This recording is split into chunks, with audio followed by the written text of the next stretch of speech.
A group of astronauts is on their way to Mars.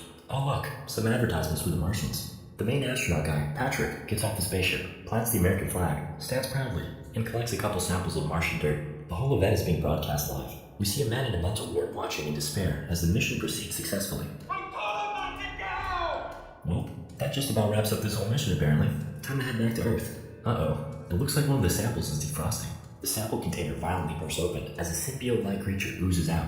It flows towards the crew before exploding outward. I'm sure everything's fine. The astronauts head home, and we cut to a delightful view of a woman strapped up in a chair contained within a glass cage. This is Eve, a more docile clone of Sue, the hot alien girl from the first movie. Laura, the female scientist from the first film, leads this operation. They're running tests on Eve in search of vulnerabilities so that humanity can better defend itself in the event of an alien invasion. Toxic gas fills the cage, and Eve screams in agony, begging Laura to help her. It seems the experiment is a success, as Eve is covered in wounds. The military official overseeing the test is quite pleased. Well, until those same wounds miraculously heal in seconds. Eve's alien biology is able to adapt everything they throw at it. After the test, Eve somberly reflects on her life as a lab rat. She reminds Laura that she's still human, and Laura acknowledges this and reassures her that she took this job to make sure her well-being was a priority. The astronauts make it back safely to Earth. They undergo preliminary tests, and several excited onlookers watch. Fortunately, the crew's in perfect health, but just to be safe, they need to abstain from sexual activity for the next 10 days. They're less than pleased by that news. During a celebratory fundraiser hosted by Senator Ross, Patrick's father, Patrick decides to throw caution out the window as he makes out with the groupie. He's called to the stage to give the speech, and he rushes over. Patrick reflects on the incredible experience of being on Mars, and how tiny and insignificant the Earth looked, particularly how easy it looked to destroy. That's foreshadowing. Patrick heads off upstairs to his hotel, and the woman from earlier, Marcy, is there waiting, and she brought along her sister, Lucy. A steamy threesome commences, with Patrick taking turns between the two girls. Somehow, Eve seems to be telepathically linked to Patrick. Her heart rate accelerates throughout the course of the threesome. Marcy leaves to the bathroom, while Patrick gets to work on Lucy. In the bathroom, Marcy begins to feel something in her stomach, and before you know it, she's in labor.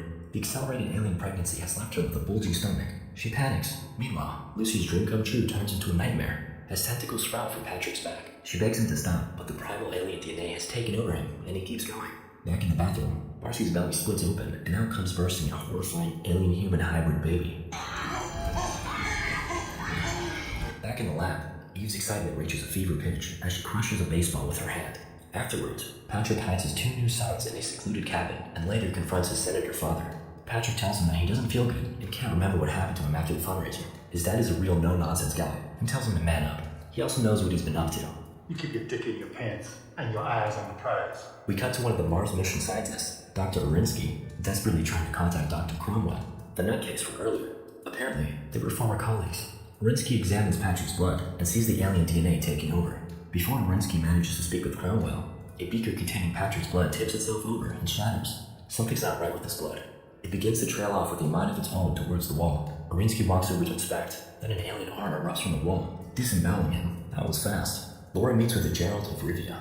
Just kidding, that's Colonel Carter. They proceed to discuss the autopsy findings. This murder was definitely carried out by a human-alien hybrid, but it doesn't quite match Eve's DNA. Plus, she's been strictly contained and monitored.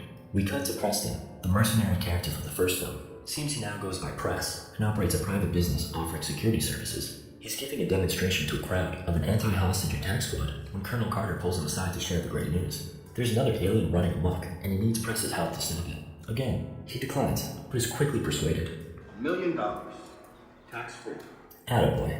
Colonel Carter takes Press to the lab, where Eve is being held. Eve and Press lock eyes before Laura angrily escorts him away. She explains that Eve is a more docile clone of Sil. Her mating instincts have been turned out, and they also limit the amount of testosterone allowed near her. Press is quite surprised to see Laura running this operation, remarking that the old Laura had more soul. They had a bit of a fling in the first movie. They bicker a bit before the Colonel sets them straight. Took one of these alien things before. Do it again. After going over Orinsky's phone records, Press and Laura decide to check up on Dr. Cromwell, the former scientist that was exiled to a loony bin. He explains that he was tasked with examining a Martian meteorite that landed in Antarctica a few years ago. It contained fossilized life from another galaxy. Cromwell theorized that Mars was visited by a plague-like alien species over 1 billion years ago, turning it from a lush planet to the lifeless rock we know today. When he got wind of the impending Mars mission, he warned them profusely not to go. In retaliation, they silenced him by firing him from Stanford. The harassment got so bad for him that he ended up breaking the Pentagon general's jaw in a fistfight, which landed him in his current predicament. Press and Laura relay this news to Colonel Carter, and further theorized that the astronauts might have been contaminated by Martian samples. He's quite skeptical, but Press motivates him to act. They could put the human race into extinction. The Colonel suggests they start with Patrick. Patrick is seen about to do another dirty deed, but Press busts down his front door, brandishing a sideways pistol. That's how a trained mercenary holds a gun. Patrick and his friend don't seem to notice and continue onward. Press barges into the bedroom, but no one's there. Patrick is not at his house. They decide to check on the other astronauts, starting with Anne, who's about to make love with her husband. They speed over to their house, with Press sensing that something's about to go down. Anne and her husband have just wrapped up, and within moments, her belly expands to full capacity. Her belly bursts, and the terrifying alien inside her flings a tentacle appendage towards her husband's face, mutilating and killing him near instantly. Press and Laura run up the stairs and bust in. He shoots the alien, and Laura sprays it with some kind of gaseous weapon her lab devised. Anne is unfortunately dead. We cut to Dennis on a boat date. He's about to get laid, but gets an untimely interruption instead. They take him to the lab and test his blood while he's interrogated. They ask about Anne's recent behavior, but he claims she's been normal. He demands to know what happened to her, and they break the news. He's shooken up. The situation escalates, with things nearly becoming deadly, before the test results come back negative. He's not infected. The morning after his encounter, Patrick awakens to see a dead girl. Her stomach is wide open, and a small toddler stands beside the bed. Patrick is sickened, but knows what must be done. He grabs a shotgun as Dennis drives up to his house. He attempts to kill himself, blowing his brains out. His alien powers kick in, and his head grows back. Dennis watches in shock and reports back to the lab about what he saw. He decides to join the effort to stop the calamity from continuing. Patrick's suicide attempt wipes away his inner humanity. He proceeds to go on a hooker killing spree. He runs through quite a number of them, and ends up with a small village of children. Not sure how he's feeding them all. Eve feels every encounter Patrick has, prompting Colonel and Laura to discuss Eve's latent telepathic abilities. Her alien side is suppressed, but can be opened up with radiation. Laura doesn't want to do it, aware of the pain it will cause Eve, but Eve is willing to help and undergoes the procedure. Her inner alien is awakened, and she can now see everything that Patrick does. They play a game of telepathic telephone with Press and Dennis as they hunt down Patrick. He's at a supermarket in the cereal section. Press really needs to know where that is. Where's the goddamn cereal? Patrick signs an autograph for a girl before abruptly grabbing her and dragging her off to his truck. Press and Dennis follow along in perfect synchrony. They walk up to a gyrating van, and Press breaks the window before waving his gun around inside. Looks like this was the other van people were having sex in. Honest mistake, Press. Over at the prime sex van, we see Patrick in the midst of mating when he suddenly connects with Eve. He's now aware of her. They share a little moment, and Eve broadcasts her location in the lab. Patrick loses interest in his catch and angrily shoots her away before stepping out of the van. Press and Dennis apprehend him. He submits peacefully, feigning ignorance about anything alien-related. Eve senses him approaching as they drive into the facility. Patrick is initially calm, but breaks free in search of Eve. She begs Laura to open the door, but she of course declines. Patrick barges into the room. Nothing's getting between him and Eve. They lock eyes and breathe heavy, separated only by a thin glass door. Eve has visions of them mating in their true alien form. Patrick runs up on Laura, finally demanding she let Eve go, and nearly killing her with his dexterous alien tongue. Press comes to the rescue just in the nick of time, spraying Patrick with the gas gun, which causes him to run away. Afterwards, Dennis is seen eyeing Eve up. She follows his gaze with lustful eyes, before noticing something, and it quickly becomes apathetic towards him. Laura explains that the aliens can sense genetic defects, and that Dennis has a recessive gene for sickle cell anemia, hence why he was spared infection. The aliens are vulnerable to human disease. Laura reasons that they can weaponize his weakness. Patrick returns to his cozy cabin in the woods to greet his children before being stopped by his father. He tells Patrick that he knows what happened and wants to help him.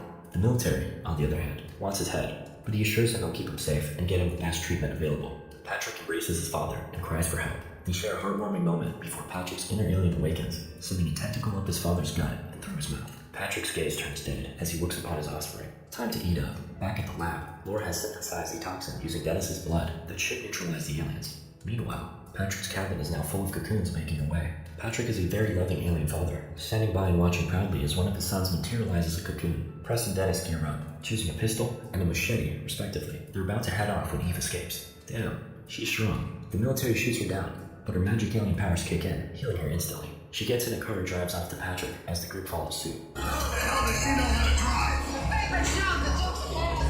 She arrives at the cabin and makes a beeline towards Patrick. They begin to mate. Laura and Dennis spray the cocoons to death using the gas gun, while Patrick and Eve get it on. They shed their outer human form, and Eve entangles him with her tentacles. Press walks in on their mating ritual and points his gun at the strange cocoon-like construct they've created.